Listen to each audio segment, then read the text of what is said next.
নমস্কার, আমি অস্মিতা। মিষ্টির গৃহকোণে আপনাদের আরেকবার স্বাগত। আজ রথের মেলা দেখতে যাচ্ছি। নৈহাটিতে কাঁঠালপাড়ায় সাহিত্য সম্রাট বঙ্কিমচন্দ্রের বাড়িতে যে রথযাত্রা হয়, সেই রথের মেলায় দেখতে যাচ্ছি। বহু বছর পরে যাচ্ছি, জানেন তো। আগে যখন এই কলেজে পড়তাম, তখন এই রথের সময় বন্ধুবান্ধবরা মিলে একদিন বিকেলে ঠিক যেতাম। আর আজ যাচ্ছি বর আর ছেলেকে নিয়ে। এটা জানেন তো, ইস্টার্ন রেলওয়ের একটা অডিটোরিয়াম। এটার সাথে আমাদের একটা স্মৃতি জড়িয়ে আছে। আমরা যখন মাস্টার ডিগ্রি করতাম, তখন আমাদের থিয়েটার আর্টসের ওপরে একটা ওয়ার্কশপ হয়েছিল 3 দিনের। সেটা এই অডিটোরিয়ামটাতে হয়েছিল। বাদল সরকারের গ্রুপের 2জন দাদা এসে ওয়ার্কশপটা করিয়েছিলেন। এখনও মনে আছে সেই স্মৃতি। কত আনন্দ, বন্ধুরা মিলে একসাথে হই হুল্লোড়, নাটক। এই স্মৃতিগুলোই মনে থেকে যায় বলুন। আজ অনেকদিন বাদে অডিটোরিয়ামটা দেখে মনে পড়ল। এবার এগিয়ে যাই।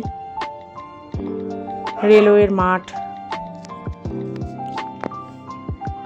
কলেজের সামনে দিয়েই যাব।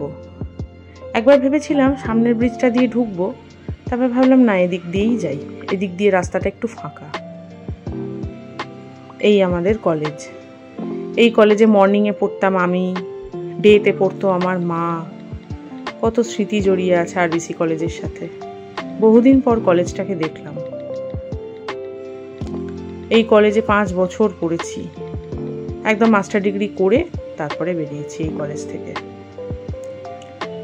এই যে কলেজের মেন গেট। কত ঐতিহ্যমণ্ডিত কলেজ নৈহাটি। আর এই যে সাইড গেটটা রয়েছে, এই সাইড গেটটা ছিল আমাদের উইমেন্স কলেজের গেট। মর্নিংয়ে যেটা হতো, তখন মেন গেটটা খুলতো না, এইটা দিয়ে আমরা যাওয়া আসা করতাম। বহুদিন পর কলেজ দেখে খুব নস্টালজিক হয়ে পড়েছিলাম সত্যি। এবার এগিয়ে যাই মেলার দিকে। অনেকটা জায়গা জুড়ে মেলাটা বসেছে, কিন্তু আগে কিন্তু এতটা এগিয়ে আসতো না। এখন দেখছি প্রায় কলেজ বিল্ডিংয়ের সামনে থেকেই বসেছে। মেলায় যেরকম থাকে, রকমারি দোকানপত্র, জাঙ্ক জুয়েলারি, বাদাম ভাজা, জিলিপি। আমার ছেলে এত লোকজন দেখে একটু ঘাবড়ে গেছে। এইটি হলো বঙ্কিমচন্দ্রের বাড়ির মন্দির। বঙ্কিমচন্দ্রের বাড়ির পিছন দিকটাতেই মন্দির, আর এই অপোজিটের এই অংশটা হলো ওনাদের বাড়িটা। খুবই ওয়েল মেনটেন্ড, এখনো পর্যন্ত সরকার থেকেই মেনটেন করা হয়। এইটি হলো ওনাদের বাড়ির আদি মন্দির, যে মন্দিরের বিগ্রহ আছে রাধাকৃষ্ণের বিগ্রহ। রথে করে অন্য একটি মন্দিরে নিয়ে যাওয়া হয়।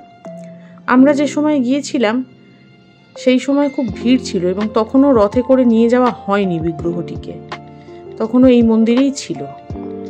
ওই মন্দিরে নিয়ে গেলে এক এক দিন এক এক রকম বেশ হয়। রথের এই 8 দিন এক এক রকম বেশ হয়। সেগুলো দেখতে আরও সুন্দর লাগে, কিন্তু সেই সময়টা হয়নি। মন্দির ছেড়ে বেরিয়ে এসে এবার একটু মেলা দেখি। কি সুন্দর মাটির মূর্তিগুলো করেছে দেখুন। আমার সবচেয়ে ভালো লাগলো এই দুর্গা মূর্তিটা। বাবা আর ছেলে হাঁটা লাগিয়েছে খুব তাড়াতাড়ি। আমি আবার একটু চারদিক দেখতে দেখতে যাচ্ছি। কি সুন্দর মাটির মূর্তিগুলো। রাখার উপায় নেই ছেলের জন্য, ওই জন্য আর কেনার সাহস করছি না। খেলতে গিয়ে তো ভেঙেই দেবে। আরে সেই পাখিগুলো, এই একটা আমি নিয়ে যাবই এবার। আমার ভীষণ শখ হয়েছিল পাখি একটা নিয়ে। তারপরে আবার এদিকটা এসছি। এই দিকটা হলো একটি সংগ্রহশালা। বঙ্কিমচন্দ্রের ওপরেই একটি লাইব্রেরি আছে এবং একটি সংগ্রহশালা আছে। মেলায় প্রচণ্ড ভিড় আর ভীষণ গরম। আর বেশিক্ষণ থাকবো না, ছেলেটার কষ্টও হচ্ছে। বাবা আর ছেলে দাঁড়িয়ে আছে আমার জন্য। ওর বাবা বলছে ওই দিক দিয়ে ব্রিজ দিয়ে চলো চলে যাই। আমি বললাম তাই চলো। এত ভিড় না, মেলায় কিছু খাওয়াও হলো না, জানেন তো। কি খাবো, দাঁড়াতেই তো পাচ্ছি না। এই যে মেলা থেকে কিনে আনা আমার এই পাখিটি, বড় পছন্দের। বৈশাখী মেলাতেও জানেন তো দেখেছিলাম, এখানে কিছুতেই দাঁড়াতে দিল না, কিনতেও দিল না। ওই জন্য রথের মেলা থেকে একদম কিনেই এনেছি। একটা ক্লিপ দিয়ে বারান্দার এক কোণে ঝুলিয়ে রেখেছি। লঙ্কা গাছগুলো বেশ বড় হয়ে গেল, জল নেই, জল দিই গাছগুলোতে।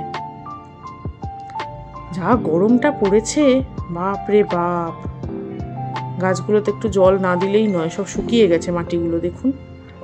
বৃষ্টির তো দেখাও নেই, সবই নাকি উত্তরবঙ্গেই হচ্ছে। আমাদের এখানে যে আবার কবে বর্ষা হবে, পুজোর সময় হবে বুঝলেন। ঠিক সেপ্টেম্বর মাসটা পড়বে, মানুষের পুজোর বাজারের সময়টা আসবে, আর বর্ষা হবে। আগস্ট মাস অবধি আমাদের এই ঘামতেই হবে। কি আর করব। দাঁড়ান একটা জিনিস দেখাই। এই দেখুন, একটা ছোট্ট কারি পাতার চারা গাছ। এটি আমার প্রাপ্তিযোগ হয়েছে গতকাল। আমার অফিসের এক কলিগ দিদি দিয়েছে। ওর তো প্রচুর গাছের শখ, ওর বাড়িতে কারি পাতার গাছ রয়েছে। সেখান থেকে একটা ছোট্ট চারা এই ছোট্ট একটা ভাঁড়ে করে আমাকে এনে দিয়েছে। এখন এখানেই থাক ছোট্ট ভাঁড়ে, বড় হলে বড় টবে দেবো। আমি দড়ি ঝুলিয়ে তুলে নিলাম। এটা আমাকে ফোন করেছিল, আমি তখন ট্রেনে উঠেছি আর ফোন করেছি। থেকে খুলে রে ভাই, কি কি আনতে দিয়েছিলিস? এটা আমার একটা ব্লুটুথ হেডফোন। ও, আমার ওই যেটা নেক ব্যান্ডটা, হ্যাঁ, ওর একটা কানে শোনা যাচ্ছে, একটা কানে যাচ্ছে। এটা এরকম ছোট? হ্যাঁ, ওই কানে, দুটো কানে শুধু। এইটা কিরকম করে খোলে? এই ওপরটা ওই যে ডালার মতন করে মনে হয় খোলে, সুটকেসের মতো। হ্যাঁ হ্যাঁ হ্যাঁ। দাঁড়া দাঁড়া দাঁড়া দাঁড়া, ওরকম করো না তাহলে। আচ্ছা থাক বাবা, তোমার জিনিস। এই রংটা ভালো হয়েছে। হ্যাঁ, রংটা ভালো হয়েছে, সুন্দর হয়েছে, সুন্দর হয়েছে। ঠিক এরকম। হ্যাঁ হ্যাঁ, এই যে এই বাক্সটাই হচ্ছে সব, বাক্সটাই পাওয়ার ব্যাংক, বাক্সটাতেই চার্জ দেয় সব। ও, আর এই যে এইগুলো হচ্ছে, এই যে এই দুটো হচ্ছে কানে সে ছিপির মতন গুঁজে দেয়। ওটা ওরম করলে পড়বে না, ওটা আলতো করে তুলতে হবে। আচ্ছা থাক বাবা, দরকার নেই বেশি তোলা। রংটা ভালো হয়েছে না? রংটা খুব সুন্দর হয়েছে, বেশ। কানে দিয়ে শুনে দেখতে হবে সাউন্ড কেমন। হ্যাঁ দেখিস, বোটে। হ্যাঁ বোটে, ভালোই হয়েছে। এই তো আমি এবার ময়দা টয়দা মাখি। আরে লুচি খাওয়াবে না মা? হ্যাঁ ওই তো বললাম লুচি করবো, ময়দাটা মাখি। চ লুচি আর কি গো? আর কপি চচ্চড়ি করেছি। কপি চচ্চড়ি করেছি, আর বাবা ওদের বোঁদে নিয়ে এসেছে। হ্যাঁ হ্যাঁ, বাবা দেখলাম বোঁদে এনেছে। বাবা বোঁদে নিয়ে এসেছে। আরে তো তাহলে হেভি খাওয়া দাওয়া। হ্যাঁ, শনিবার একটু ভালো খাওয়া দাওয়া না হলে হয়। চল লুচিটা করে ফেলি। চলো চলো চলো।